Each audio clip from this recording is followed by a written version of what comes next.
When I first heard the news, it felt like somebody had socked me in the gut.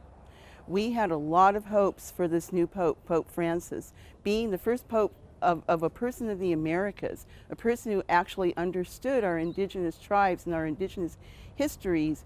We had a lot of great hope that this would finally be the time for the final reconciliation between the Catholic Church and all of the peoples that they brutalized and colonized in the name of Christ.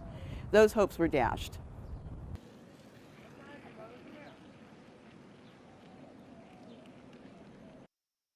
This man was actually a member of one of the Catholic orders that believed in self-torture, in self-flagellation, and in suffering as a way to get to Christ, as opposed to the order they had replaced, the Jesuits, who were more scholarly, who were more humanist in nature.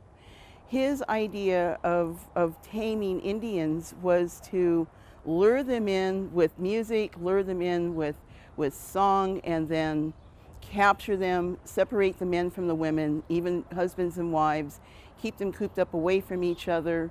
He allowed Spanish soldiers to rape women. California, a Spanish colony. Now they did also bring settlers, what we now call los Californios. There are apologists for him that say, well, he was just a man of his times.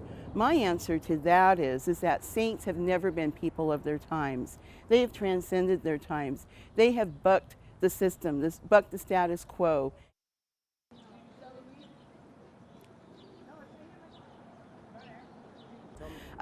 I'm not quite ready to say that this would be like making Hitler a saint. We're not going to go that far. But I think he does need to take a moment and to reconsider this. I'm perfectly happy to give him any face-saving way out that he can think about, because after all, he's in there for the rest of his life, and we all have to deal together.